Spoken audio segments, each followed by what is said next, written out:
the latest for us? Yeah. Not latest necessarily, but I'm just listening in on your conversation about persons being barred from entering that area near Justice Square. Now, interestingly, the only set of persons allowed within the Justice Square area are not only the media, but the residents of Justice Square. And by residents, I mean there are a lot of homeless people, as you know.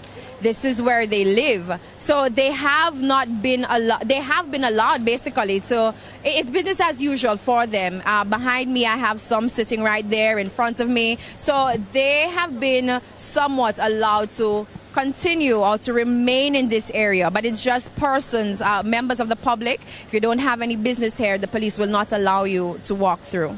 All right, General Pursues there, taking part as we continue our coverage of and await a verdict in the Vybz Kartel murder case. The jury was out for approximately, it seems, about 2 hours. They had been, had gone to about 3:15 this afternoon.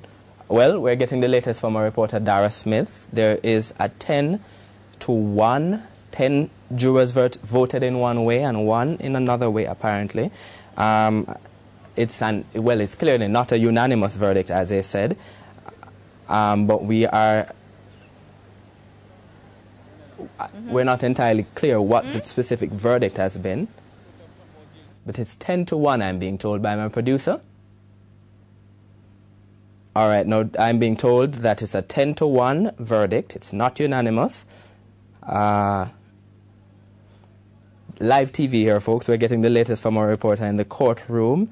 With regard to the judge has actually asked, has sent them back to continue deliberations, it appears. There was a 10-1. It appears that they have indicated that they have not come to a unanimous decision, and the judge has asked them to retire again. Essentially, the judge has sent the jury back to deliberate.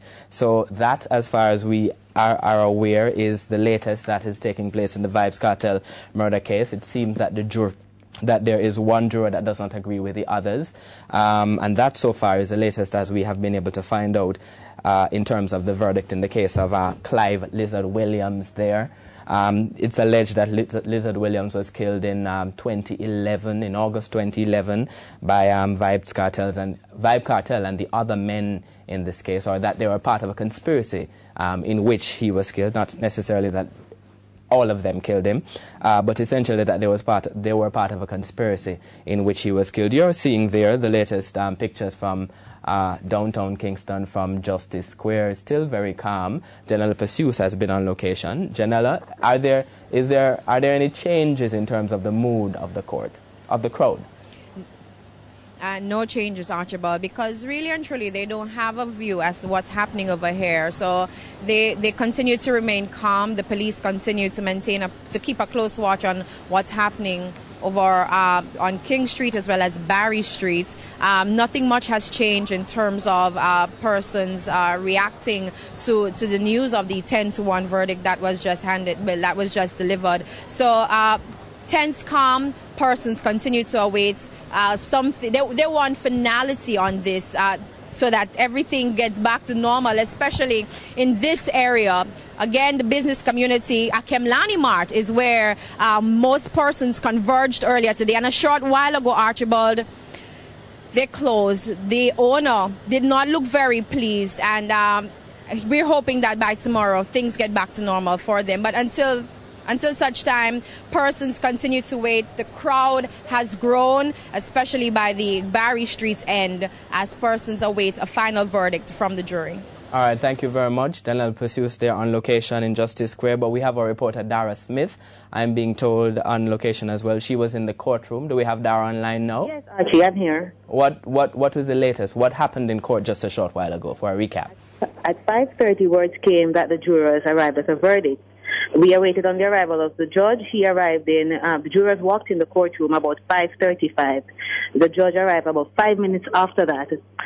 When Madam Foreman was asked if they arrived at a verdict, she said yes. She was also asked if it was unanimous. She said no, it's 10-1.